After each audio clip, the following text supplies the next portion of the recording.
All right, guys, bang, bang. Wow, do I have a treat for you guys today? Webb is here. Thank you so much for doing this, my friend. Oh, my honor, man. Thanks for having me. Absolutely. Let's jump right in to those who have seen the tweets. You are the expert when it comes to all things e-commerce media and direct to consumer. It seems like, but talk to us about your background and kind of what you did before you started 2 p.m. Yeah.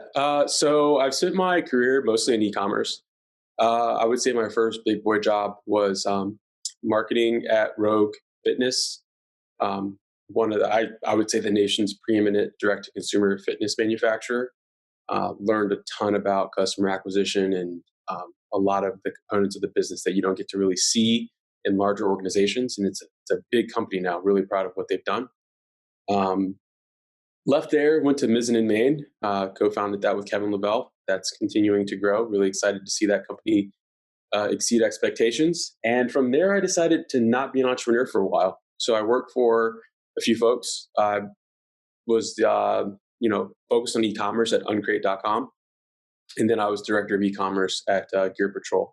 And it was at Gear Patrol when I focused on starting 2PM because frankly, think we were beginning the election season around then, and I wanted a place to go where we just focused on the craft and the industry. And I think I curated my first newsletter for 12 subscribers, and just sort of took it from there. And I decided to go all in. Gave myself about 6 weeks to start generating revenue, and thank God it worked out. I love that. Let's talk a little bit about first the name 2 p.m. It stands for two polymaths. What was the thought process behind the name? And then we can get into kind of what you guys are doing today. Yeah, I think one of the interesting things about the digital industry is that the more generalist you are in your approach to education, obviously deep generalism is the goal.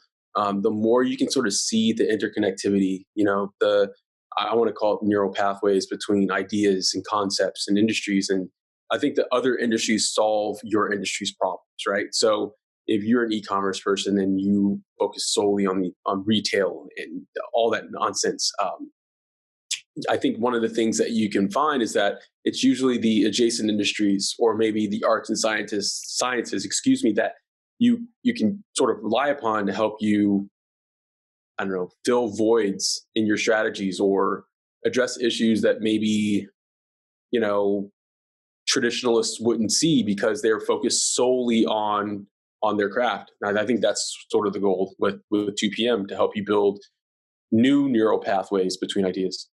Yeah, I love that. And it feels to me like that's also a very ever expanding kind of mission, right? There's always new things to learn about. There's always new things that you can kind of get better at to help in this journey.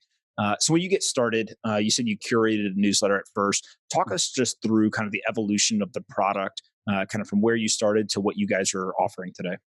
Yeah. Listen, I think I was amateurish at the beginning. Hopefully not too bad. I'm still growing as a writer and as a curator. I read every single thing that I curate. So I would say at the beginning, I was probably rushed. The first, I would say, 180 newsletters involved quite a bit of my time, and I put my heart into them, but they aren't close to the quality that you're seeing today. With increased subscription and increased paid membership, I'm able to add more the newsletters as far as original content, original artwork, and things like that. And so there's a vast difference between even last year's newsletters and this year's newsletters. And my goal, with this type of model is to continue to improve. We have a very lean team. It's me and maybe 5 or 6 contractors. They work really well. I think they're the top of their industries, and they contract their time to 2 p.m. and I couldn't do it without them. But the vast majority of this falls on my shoulders, and that's something that's likely never going to change. Yeah, and one of the things that when I first started reading some of the work that you guys have is you really have these kind of, I'll call them the intersection of 3 ideas: direct to consumer, e-commerce, and media. There's those touch a lot of things, right? So kind of they're very broad Sure. type terminology. how do you think about what you're covering, right? Is that an accurate depiction, or do you kind of think about it in a different way than just commerce, media, and direct to consumer? Yeah, I think that the sort of the center of those industries are a leading indicator of greater conversations elsewhere. If you look at retail data, for instance, you can begin to sort of project, forecast other industries, right? Like by looking at the things that I was covering a year ago, I could say, hey, this is going to happen to the suburbs. This is what's going to happen to malls. These are the sociological shifts that are occurring. And you could see that just by studying where we spend our money, how we spend our money, where we spend our time, and how we spend our time. Well, it just so happens that we are an e-commerce economy, or at least we're becoming that. And if you are in any industry in the world, it's more than likely that your industry will be influenced by these digital businesses in some way, shape, or form. So whereas e-commerce began as sort of a niche study, I think it's becoming essentially the new infrastructure for this century. And I'm not trying to sound self-important, but I do think that studying this stuff will help people really understand other aspects of our day-to-day lives that maybe we're not considering. Yeah, it's really interesting. This morning I wrote kind of about this digital commerce trend and how that leads to the financialization of everything. And I was excited to talk to you because I hadn't spent a lot of time thinking about it. And I feel like I'm talking to the person who's probably spent the most time talking about it.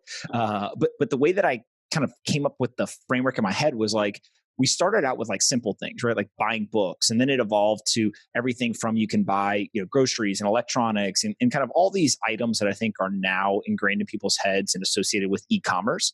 But when you really pull back and look at like, well, what are people buying online? Like Carvana is a multi-billion-dollar business. They're selling used cars and you basically go to like a giant vending machine. Or Open Door is doing real estate transactions where you can buy and sell online. And so e-commerce is no longer like that niche industry of like, let's sell little things that we can put in a box and ship to you. It's now pretty much every transaction, right? So maybe talk a little bit about how that evolution, how you've seen it happen. And are there, kind of guideposts or a box that you draw around like what's e-commerce and what's not? Or does this eventually just eat kind of every transaction in the world ends up being digital? Yeah, I think one of the most important things is something that I tweet on occasion, and that's, listen, D2C or direct to consumer can be very insular, right? I almost don't like that term anymore because people think about it in one specific way. They think about it in small businesses, they use Shopify, whatever, right? Like that's typically what people think about when they think of that acronym. I think of it in the terms of a philosophy, right? If you were studying the way that those businesses operated 5 years ago, even 3 years ago, you could see how those same strategies and philosophies would then be imparted upon other industries, whether it's telehealth or real estate or car purchasing, whatever it is. They're the same principles. And so I don't think that e-commerce itself is insular anymore. I do think that every industry that we know and touch, whether it's grocery, education, how we consume anything will be affected by these philosophies. And that's why I think they're so important to study. Yeah. And one of the terms that you use often, which I just absolutely love, is linear commerce. Explain what that is and kind of gives maybe an example or two as to how people are implementing this in the real world. Yeah, simply put, it's the line where media meets commerce. And for me, that is sort of the center of a sustainable, profitable, long-term viable business because they can influence demand and they can meet that demand with supply, or they have supply and they can manufacture that demand, whichever side of the industry they're coming from. So you're seeing, you're very familiar with Barstool. That's a media company that became a very commerce-focused brand. There are commerce companies that became very good at publishing video, literature, whatever it is. I think one of the examples that I gave was actually from 1894 yesterday, where I explained that the founders of Michelin Tire began Michelin ratings because they were ginning up demand for tires. They knew that if you traveled more to heralded restaurants in France, you would burn more rubber and buy more tires. There are so many examples of that, and that's the core of linear commerce: taking two core functionalities, two core competencies, and making them the focus of your business. So I think let's use Barstool as an example, because I think many people listening to this will at least have an idea as to how that business works, which is basically, it was a blog, then it kind of moved into this social media realm. Now there's a lot of video, audio type content, but they also have $100+ million revenue business on that. And obviously some of that is advertising. I think it's about 30%, 33%. They've got a big merchandise business. And then they've got kind of other types of revenue sources. How do you look at a business like that in terms of merchandise is a very easy type of kind of linear commerce play, right? Of just, okay, we've got eyeballs, we're going to sell them t-shirts, right? With kind of all kinds of branding, whatever. Where can a business like that go, right? And I think of it almost as like, as they mature as a business, the products that they sell become more sophisticated and not necessarily more complex, but just, it's not as easy as like, let's put a print on a t-shirt and sell that through drop shipping. So how do you see like the evolution of these companies as they get more serious about this idea of linear commerce? Yeah, I think the core of linear commerce is loyalty, right? And so, especially from the media side, when you look at Barstool, yeah, they started off pretty simply with hats and t-shirts and maybe polo shirts, things like that. But what are they doing now? They've launched their first digital app for betting. They've launched their own digital sportsbook. That's a pretty complex product. They can do that, and they can shoot to number one in sports because they have a ton of loyalty in their readership. For Barstool, probably the next sort of evolution of that is the physical sports book, right? And so when you see Penn Gaming launch Barstool, sports books and or restaurants with sportsbook capabilities around the country, market by market, I'm not saying that that's what they're going to do, but it wouldn't surprise me if they did it. A lot of that's going to be because of the loyalty that they've built up over the decade plus they've been in business. And you're going to see more companies follow that path, especially if they have the types of audiences that Barstool has. Yeah, and it also feels like because they've built loyalty to Barstool, they've also built loyalty to the individual kind of celebrities or personalities. And then they almost have these like inside jokes with that audience. And I think that kind of drives the loyalty. But I remember seeing in one of the decks, I think with Penn National Gaming, the idea that they may launch like pizza shops, right? So physical locations that sell pizza under the One Bite name. They've got an app that does that. And you kind of start to realize like, wait a second, every single thing that keeps the consumer loyal, like the inside jokes, the content, like all that can be productized to some degree. Sure. I think that's kind of what you're getting at with this linear commerce idea, right? Right. 100%. I don't think there are many businesses that have done it better than them. I know that they're clearly a divisive and sort of controversial company in some ways. A lot of people would say that, but I think even if you are incapable of appreciating what they've done for their industry, objectively, you have to see that they've succeeded in ways that other businesses have not. And there are lessons that are applicable most certainly to a number of businesses. I really wish that people would set aside some of their distaste for their antics and just study their business model because, Erica's done a wonderful job. Like him or not, Dave is like he has a Midas touch when it comes to productizing certain verticals. And it's been interesting to see. Yeah. One of the ideas that is fascinating to me is this idea that businesses used to build their product and then go find customers, right? And now what might be happening is some businesses actually go find the customer first and then build the products. And so Barstool is one example of that. One, does that sound right to you? And kind of, do you think that will become more popular over time? And then two is, does it work if somebody sets out to do it? Right. So one of the things about like a Barstool or some of these that are now doing this is I don't know if they necessarily like had some grand plan or, some master plan. Instead, they kind of just did the thing in the short term that made the most sense to kind of continue to drive revenue, build audience, et cetera. And now as they kind of mature, it looks like, oh my God, look at this amazing thing. They spent 10 years building an audience and now they've got all these products. Like, how do you think about somebody doing it intentionally versus it has to be organic and kind of build over time? Listen, I think that intention can be important. I've always said this. I think one of my tweet patterns is I'll have like a short timeline and I'll say 2010, people focused on building products and then building demand around it. Now people focus on building an audience and then monetizing that audience. You have to have an element of sincerity around what you're doing. You can't say, hey, let's build an email list as big as we can and acquire a bunch of email lists from people that are no longer in business. And then hopefully we can find a way to build a sustainable commerce business off of that. Yeah, that might work in a very short term, but it takes a lot of originality and sincerity behind it. Intention is not bad, but I guarantee you when the Barstool folks when they started this back in 2007, 2006, I don't know when it was. They didn't say, hey, one day, we're going to monetize this and turn it into a $150 million a year company. That wasn't the goal. The goal was, how do we appease the people that we care about most? How do we really reach this niche and just give them everything that we got and hope for the best? And what they found was that niche was a heck of a lot bigger than they thought.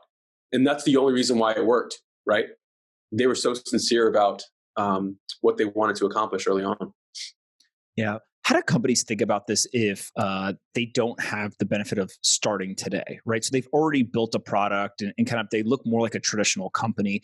What do you see that the most successful companies doing to kind of transition to this linear commerce world? Are they just going and trying to create as much content as possible? Or are there other things that they can do to kind of navigate this transition?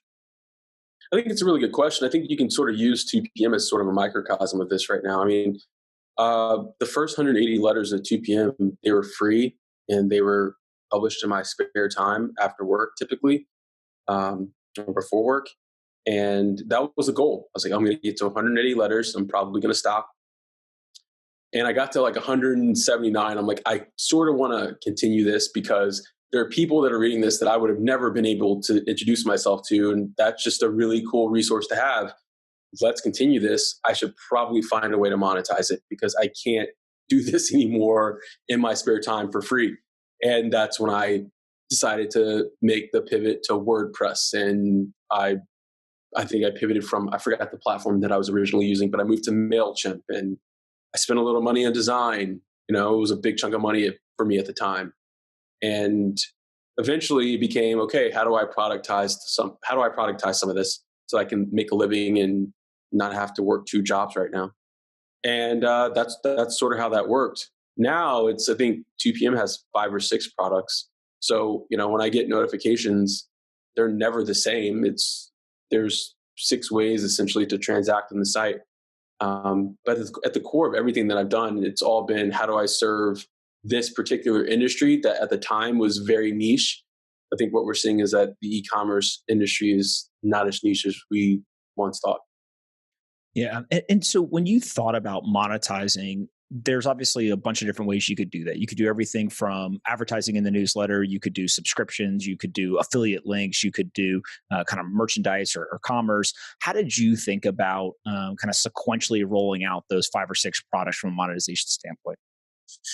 Yeah, I think originally it was just traditional membership. Like, hey, I need a percentage of you all to transact so that I can afford food for my daughters next week, and that worked out, and thankfully it did. And then I moved towards, I really wanted to maintain operational focus. So I believe that the best writing is operator driven, and you can't do that unless you're actually in the thick of it. And so I was like, okay, I should probably, consult companies and, have some skin in the game and help build from the inside out, and without breaking any confidentiality or anything like that, use the things that I'm seeing at scale to shade my writing in ways, right?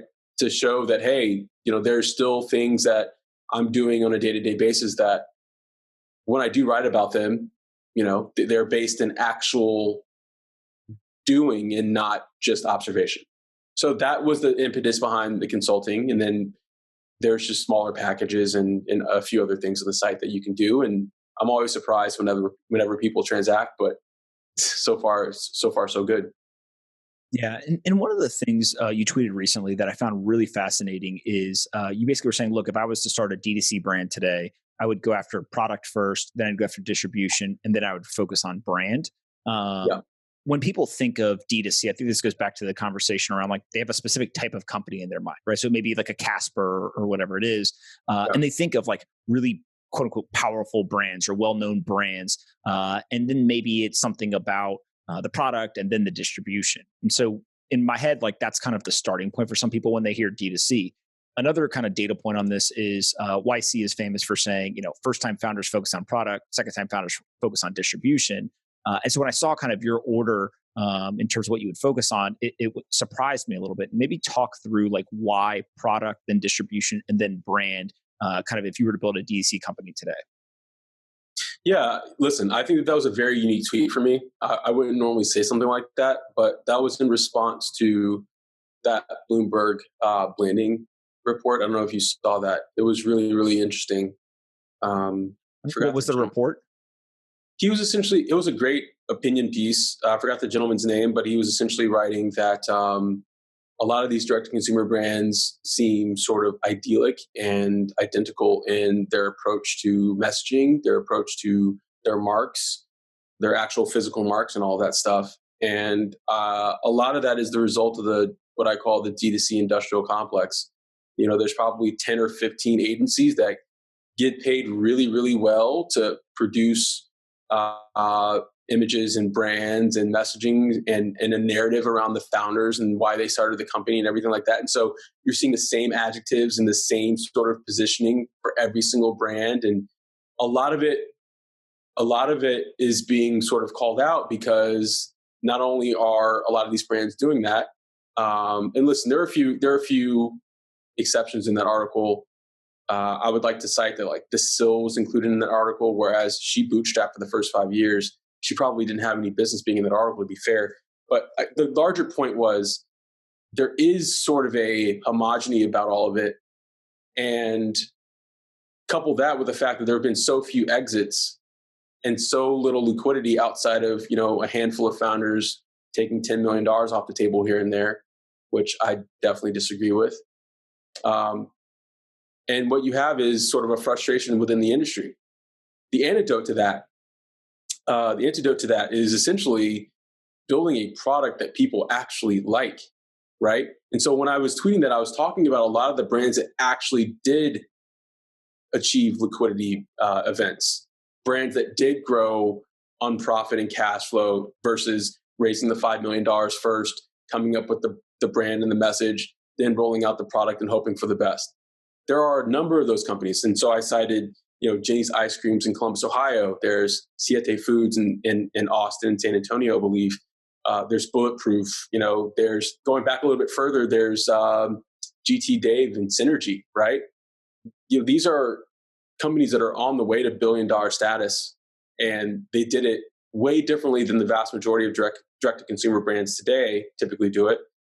And they're seeing more success. So you have to ask yourselves why. And my short answer is that they focused on building a great product first and getting those people to actually like it. The product developed the audience in ways. Yeah, it's really, really interesting because, we're talking about D2C type companies right now, but we've seen this with other companies as well. So whether it's the Nikola kind of car company, right? Or it's the Quibbies of the world who kind of go out, they raise tons of money. And I think that, people who have been around a while, especially from a venture capital perspective, red flag number one is you raise way too much money and you don't even have a product yet, right? Right. Red flag number two is like you don't have any of the venture capital firms actually invested. So they kind of all passed and you went elsewhere for capital. And I think that like every once in a while, we have to almost have these to remind everyone of this focus on like the ultimate goal here is to find that product market fit. It's not to raise as much capital as possible. And so it's interesting that, even though you see it in the D2C space and it kind of feels like this like homogenous type thing, the mechanism is still happening elsewhere as well, right? It's almost like a sign of the times to some degree, it feels like. Oh, for sure. I mean, I think that you raised a few interesting points. Obviously, with Nicola. That's a great example of not having anything to show for a lot of money invested. But in a much lesser sense, there are no brands that are as egregious, nearly as egregious as what that company's done. But there are a lot of brands that don't really have a path to exit optionality because they've raised a lot of money relative to their potential market cap, and they are not private equity fodder anymore because of that cap table situation. And they will probably not be able to reach sort of exit velocity because they need paid marketing or whatever mechanism is out there to really sort of gain a lot of traction within the industry.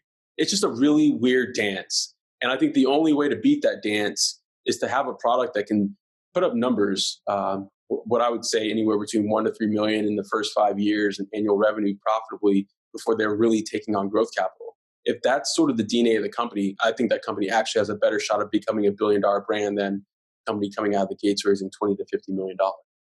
Yeah, and talk a little bit about how you're seeing founders navigate to that point, right? So when somebody hears kind of $1 million to $3 million, there's certain businesses where the capital needed to start is very low, right? Literally, just if you can build a piece of software, then you're off to the races. Some of these businesses, though, there's physical products involved. There's some capital intensive nature, and so how do you see founders kind of getting off the ground to the point where it may make sense to actually go out and raise kind of these larger rounds? Yeah, listen, I know that nothing happens in a vacuum, right? I mean, if you look at Mizzen, we definitely raised a $250,000 friends and family round. We would still consider ourselves bootstrappers in ways because, we didn't pay ourselves for the first 2.5 years, and trust me, it was really painful. But we tried to build a strategy around not needing to raise more money, and we did. And because we built a strategy around trying to not raise more money, we were probably more capable of raising money in a reasonable fashion that put the company in a decent long-term position. I would say that, listen, I think that for a lot of founders, especially coastal ones, raising money is pretty easy relative to the industry. And direct-to-consumer was hot. It's fallen off, but it's coming back as e-commerce penetration continues to rise. And so it's going to continue to be easier for LA, New York, San Francisco, Boston, so on and so forth to raise that $3 million seed or pre-seed even, and I just don't think that that's the route, even if you are in a capital intensive business. Try to do it without the institutional capital, try to do it, with people that know you well and believe in your vision. Obviously not everyone has that Rolodex. I trust me, I speak from experience.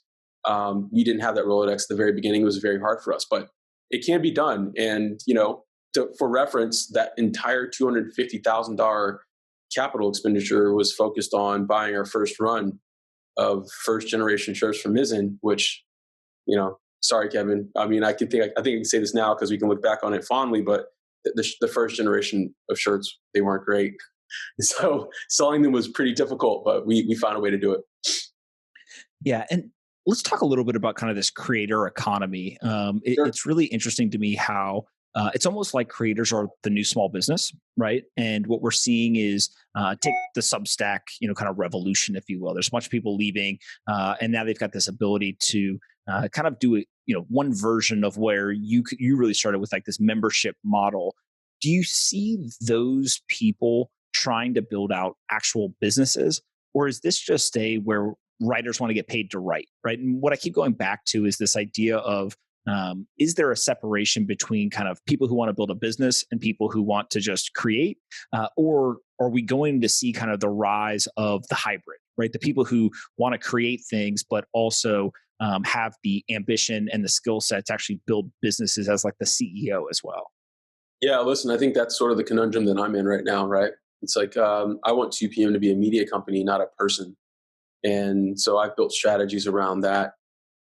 With Substack in particular, obviously you're very familiar with it. I think that the vast majority of the top users are individuals.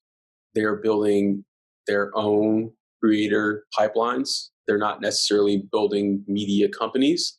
I think it's hard to build a media company on Substack. Obviously, there are a few exceptions, and those exceptions might be growing in the near future, but it's hard. So I think with Casey Newton, for instance, today, right? Like you see him as one heck of a journalist. Like he will make a lot of money as an individual journalist.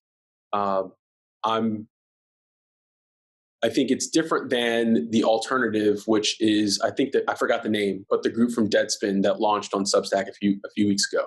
Do you remember the name? I don't, but I know who you're talking about. So I think it's 30 of them, and is this Defector? Yes. So 20,000 something subscriptions, which is insane.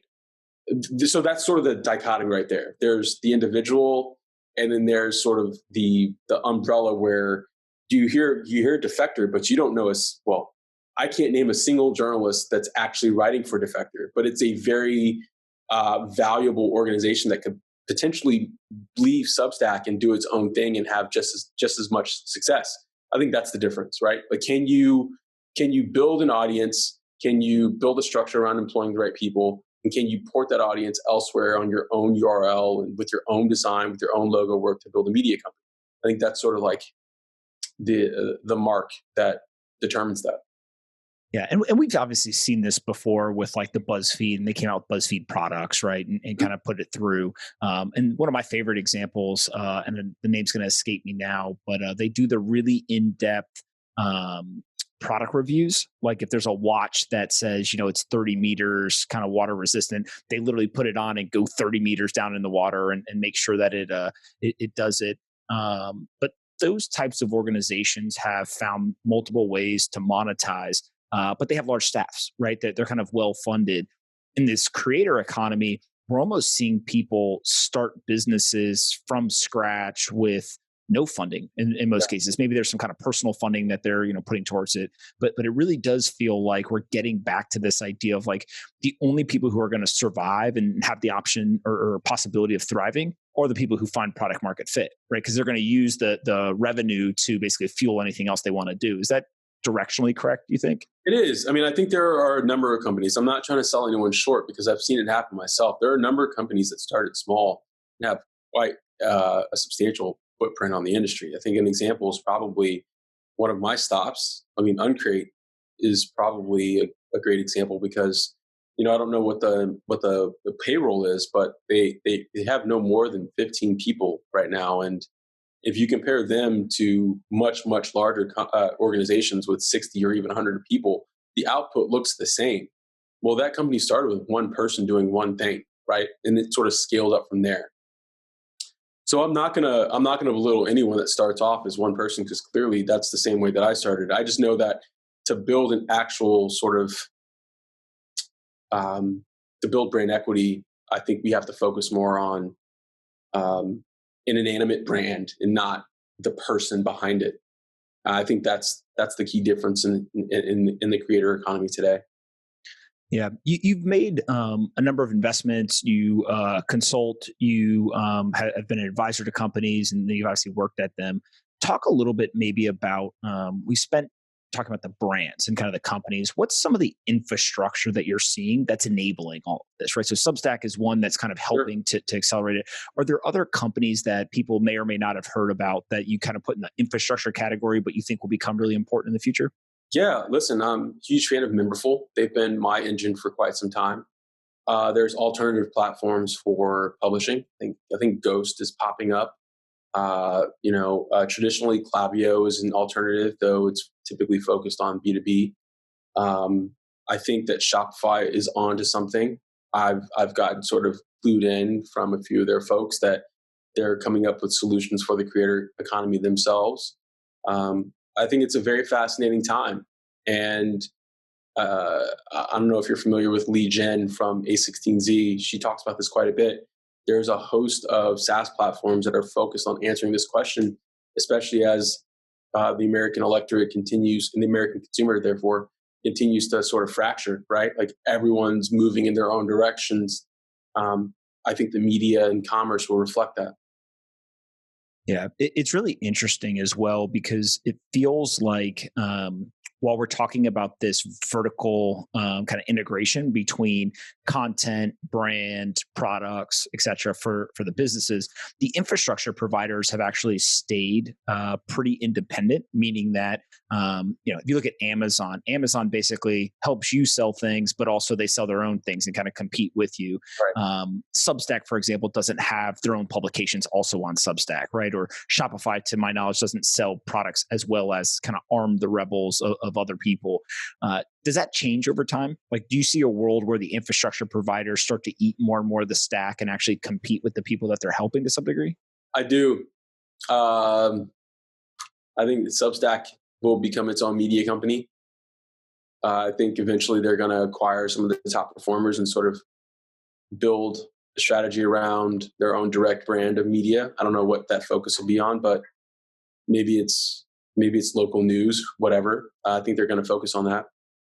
I think eventually Shopify will focus on becoming a marketplace and competing head on with Amazon. They have access to hundreds of brands that will never work with Amazon, and I think that that's a competitive advantage that they have yet to realize. It's, going back to the original comments on linear commerce, it's incumbent upon a lot of these platforms to eventually compete with the people that are using the platforms. I think that's natural.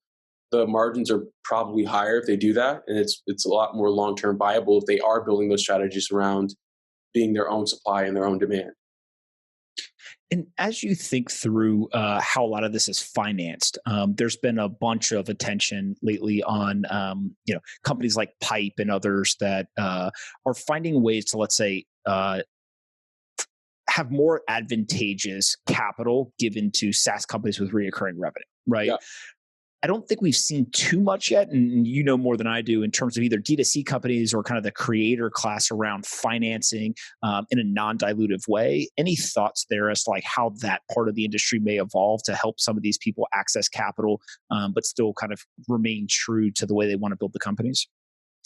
Well, I haven't heard much with regards to non-dilutive capital outside of the advances that Substack, I guess, continues to provide a few top performers. Eventually, there will probably be mechanisms around that. Maybe I forgot the name of the provider out of Toronto. They provide Clearbank. Yes, thank you so much. You're the man. Uh, I just have a bunch of company names floating around in my head. So that was so good. Thank you so much, because it completely slipped my mind. But yeah, I could see them focusing on something like that for creators. It makes sense. There are certainly a few things that you can invest in the first 2 to 6 months of doing business that can help you to drive more revenue moving forward. And frankly, for people like me, I've done everything organically so far.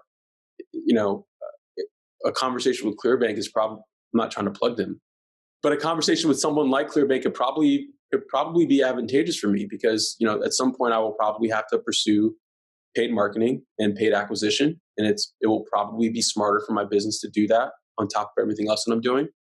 And there are a host of creator-based newsletters that could benefit the same. Yeah, what's really interesting about it too is I think a lot of people have thought about SaaS recurring revenue, right? So I build a software platform, you pay me for, you get to use it, on a kind of a daily basis or weekly basis. Is there a difference in the recurring revenue of a Substack or one of these other platforms? You got a different type of customer in many cases. The price points may be different, but from a mechanism standpoint, it's still recurring revenue, right? It is. I think there's a slight difference, and I think for me, it's one that I actually focus on. I think the goal is to make your platform a resource, just like SaaS is typically focused on being a resource for users. And that resource could provide a lot of lock-in for your customers, lowering churn, boosting retention, and all that. I could see investors focusing on newsletters that become their own resources. For us, it's we focus a lot on the databases. We are trying to quantify the private markets. Jeff Richards is one of my mentors out at GGV Capital, and I tell him all the time, like I'm trying to build private markets Bloomberg, which I know sounds incredibly ostentatious, but one of my goals is to help investors say, hey, these are the direct-to-consumer brands that are probably most likely to have some semblance of exit optionality based on these metrics. And we are improving those metrics by the month. So that's a resource that I could see investors being really interested in funding. Absolutely.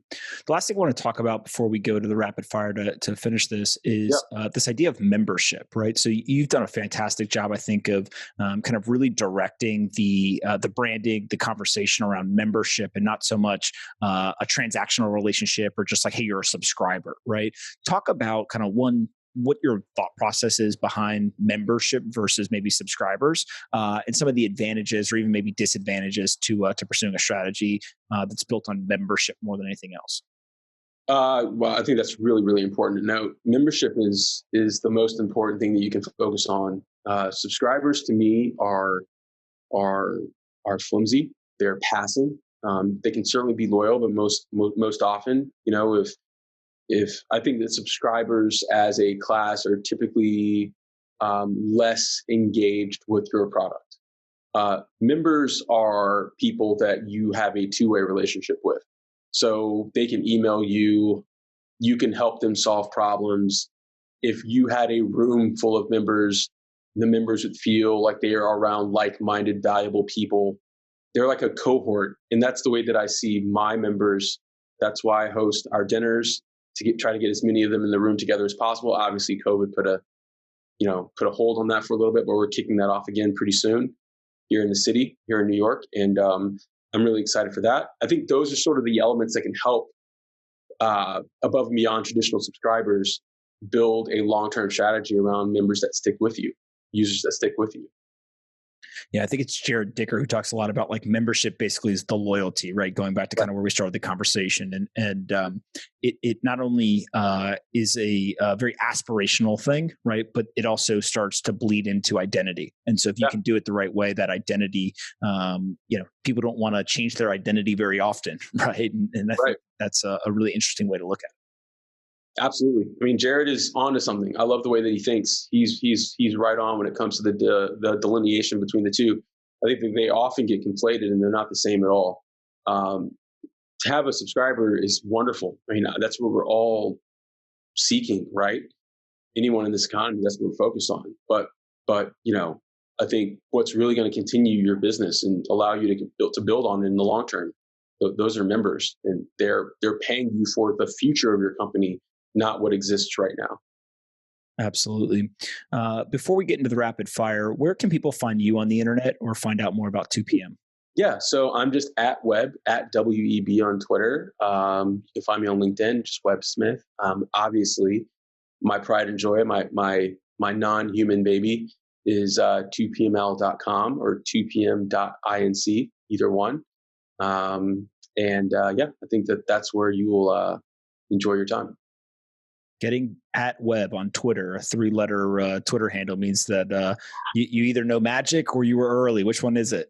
I got lucky. Long story short, I ended up buying the handle in 2010 from this British aristocrat that was sitting on it, and he wanted like $72,000 for it, and I was not in a position at all to pay even a fraction of that, and so I paid him in installments, like $3,000. And he handed it over to me, and I was like, man, this is really important. And he's like, okay, fine. After 6 months of delineation. So that's how it works. That's an amazing story. And the fact that he's an aristocrat makes it even better. Oh yeah. I think he lived in a castle or something. I sent me a photo one day. I don't know if he's being serious, but I was like, man, I don't know what money you're making, but that's definitely not what's happening in Austin, Texas right now. Yeah. Well, what's even better is like to sell a Twitter handle for $72,000 is like only somebody who lives in a castle would think that. Man, I know. I have like a few pennies. Please help me. I love it. I ask the same 2 questions to everybody. What is the most important book that you've ever read? Oof, Shoe Dog. Why? I don't think that there are many books that show you the entire path from 0 to 1 like that book. Just the pain, the repetitiveness of of dismay and destruction and how they bounce back from it time after time. As someone that's really focused on retail and brands, that book was really important for me to read, and it's one that's like etched in my memory. I love that answer. Second one's more fun. Aliens, believer or non-believer? I do tend to believe that we get a lot of our technology from foreign planets. Okay, hold on. No one's ever said that before. Explain where are we getting this technology? Listen, I know that we have some wonderful scientists on the face of the planet. Thank you to the Germans and the Russians for helping us, pioneer the space age. But I think that we've just seen some drastic booms in technology over the last 200, 300 years that a logical person would say is probably inspired from elsewhere. I don't know. I mean, I never really think about it, so this is probably going to be held against me, but I think it's logical. We can't be alone, right? Yeah, I tend to agree with you that we're definitely not alone. I don't know about getting technology from elsewhere, but the most fascinating story I've heard on the alien front is this guy Bob Lazar. Yeah, you right? agree with me. Yeah, well, he's more of the belief of like we have technology here that we can't explain, and it came from somewhere else, right? So it's down the right path. To wrap this up, you get to ask me one question. What's the one question you got for me? Oof, how do you stay so productive? You're really knocking these out. Yeah, I said it yesterday on somebody's podcast. Between yesterday and today, I'll have recorded 8 podcasts. I've done the newsletter each day, the daily YouTube show. I signed a term sheet for an investment yesterday. Cranking, and it just comes down to one, really enjoying doing this, like getting to spend an hour and a half with you. As I was like, woke up this morning, I was like, yes, like let's do it. Right? So just excited to kind of learn from people who spend a lot of time thinking about specific things. The second part, I think, is just being really efficient with your day. So if you look my day is scheduled to the minute, kind of all the way through. And then also, I think there's this element of focusing on the micro, but understanding the impact it has on the macro of like, sure. Yeah. I always use the example Nick Saban talks about, just do your job on this play, and every offensive play is drawn up to be a touchdown. And the only reason why we didn't score a touchdown is because someone messed up their job, right? And so if you kind of just think of like, okay, what's my job? It's like do the same thing every day for 5+ years, and then you get to enjoy the kind of benefits of that. Yeah. So I really like what you said about every offensive play being drawn up to score a touchdown. That's pretty impactful. But it all comes down to execution, right? It's when I started to think about this years ago, a football coach told me this, and I was like, yeah, I never thought about that. Like literally every play is a touchdown on the board, right? Right. And what you realize is like there's both internal and external factors that can prevent it. So, the center may snap the ball and then miss the guy in front of him on the block he's supposed to make, but is it because he messed up, right? Like he didn't take the right steps or do what he's supposed to do? Or is it just that the player across the line is a better player and just anticipated something so it's not always kind of self-imposed or kind of self-inflicted wounds. It can be external forces. But if you just know, look, every play's a touchdown and I'm going to do my job. And if everyone else does their job, we're going to score. It's a pretty good way to look at life, right? Pretty profound, man. Pretty profound. Yeah, that's why Nick Saban has a bunch of national championships, and you and I are sitting here on the internet wishing that our college football teams were as good as Alabama. Fair enough. Awesome, Webb. Listen, thank you so much for taking the time to do this. I think people are going to learn a ton from you today. Thank you. I highly suggest everyone go check out 2 p.m. Or find Webb at Webb on Twitter, and we will definitely have to do this again in the future. Sounds good, sir. Talk to you soon.